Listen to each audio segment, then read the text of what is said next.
Hey everybody, on a more serious note, many of us are aware that there's an epidemic of women in general, but especially like middle-aged women that have been married, 20-ish years, just homewrecking their home and leaving.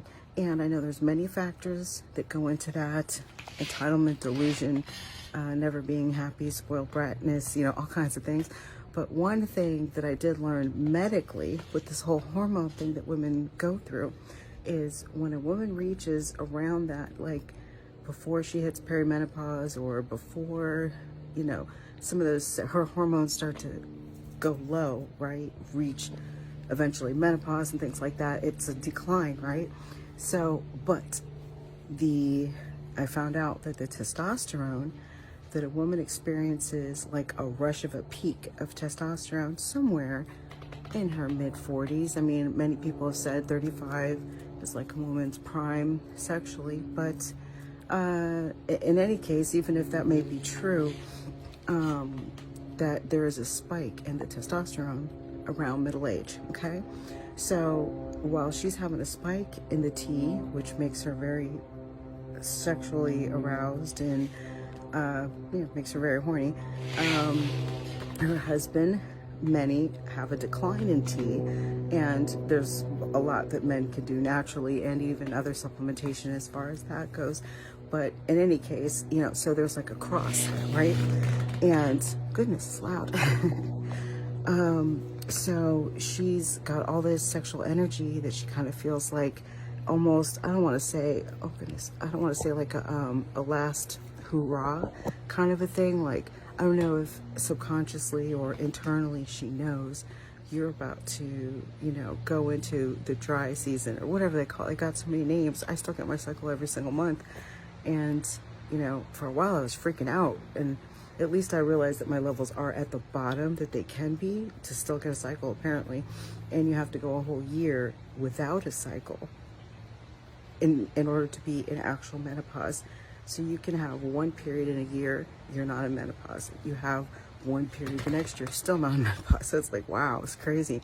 But anyway, for now it's regular. But the whole point is that when I experienced, like, I've had high testosterone, I know, my whole life. My parents raised us so healthy. We were always in the sun, had lots of vitamin C.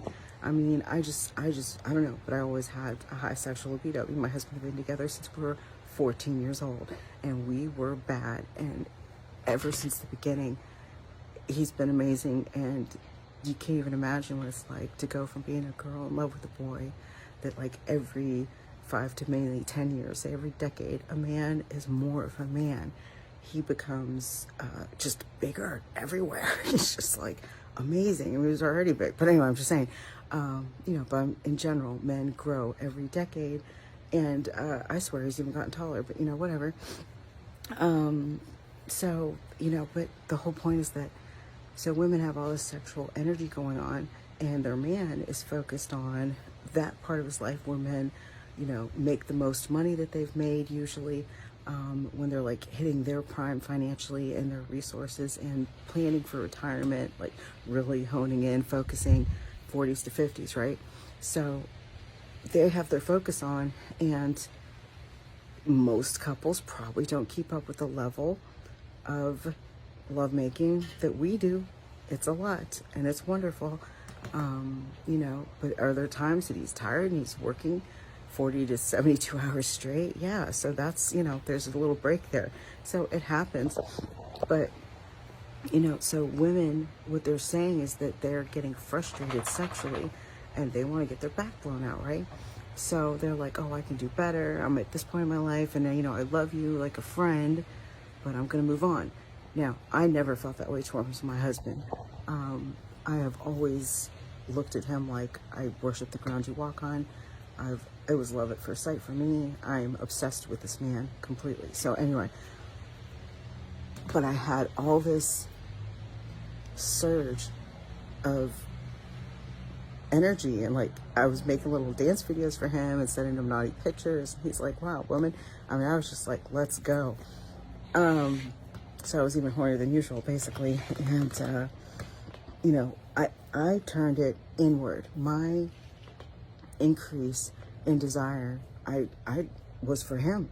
I made sure, that all the focus of whatever I was feeling, I wanted to dress sexy.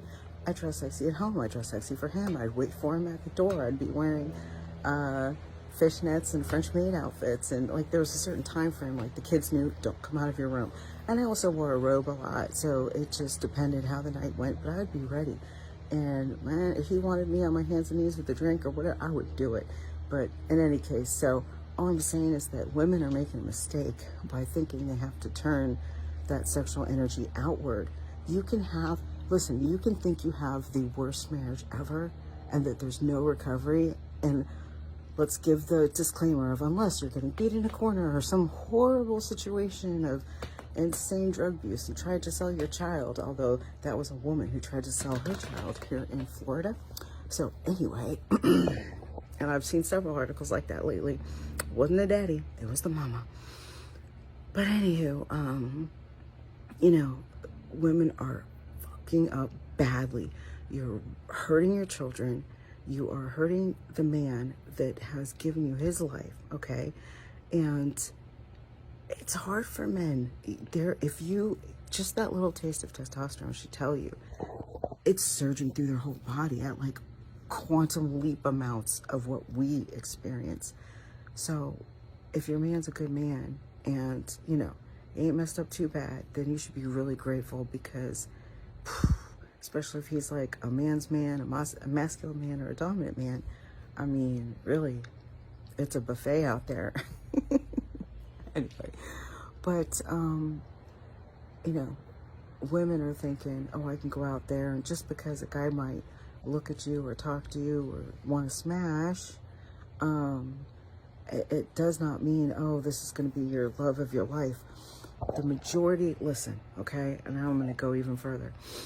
When I was growing up, it was in my anecdotal circle of influence, and some stories the media would say is like, you got married young, and maybe they did this on purpose, and the propaganda affected the people that I knew.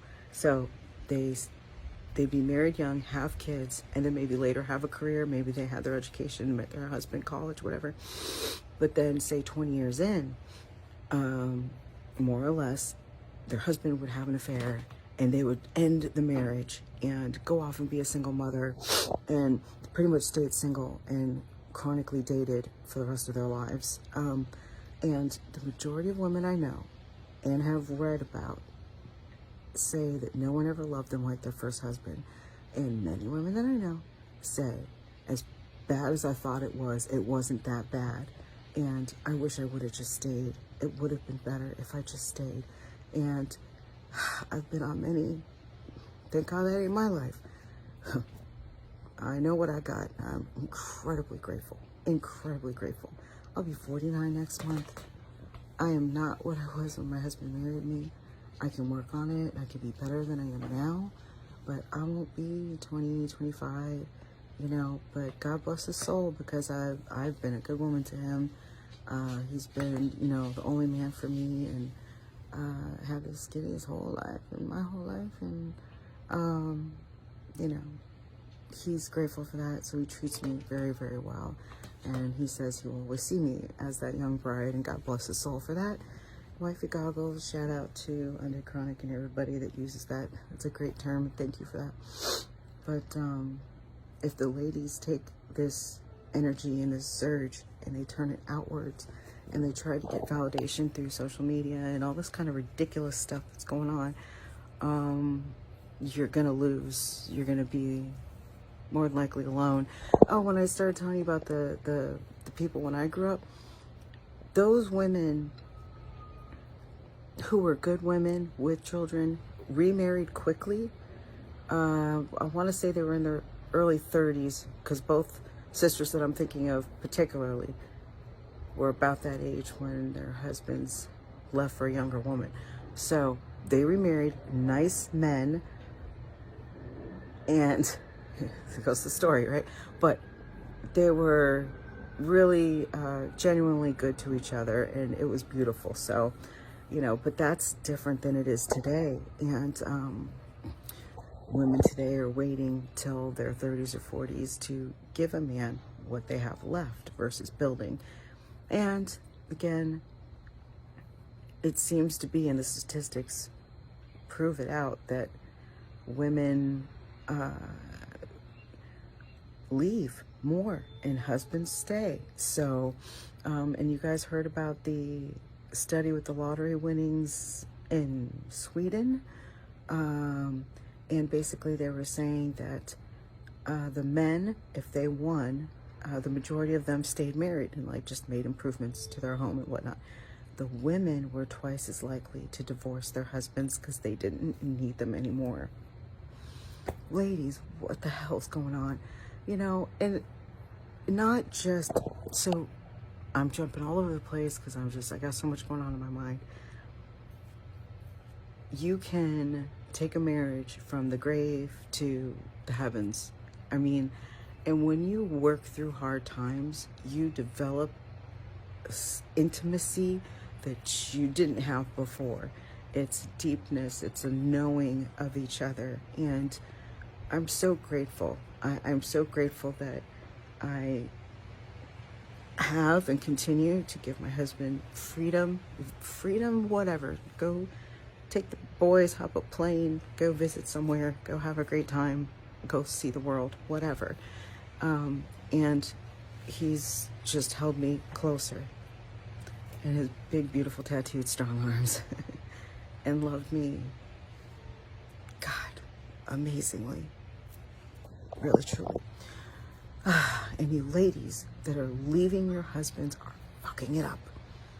You don't get what I got by running away and acting like a slore, okay? You don't. You have to stay, and you have to work hard, and you have to obey, and you have to say yes, sir.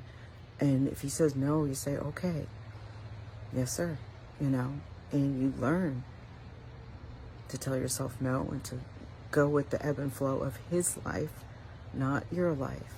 Your life is not your own, you know. Truly, if you want that kind of deepness that we have, then you belong to him. And he belongs to you, but not the same way. Not the same way. So, stop looking for sexual desire outside your marriage. Don't look at other men. I don't entertain other men.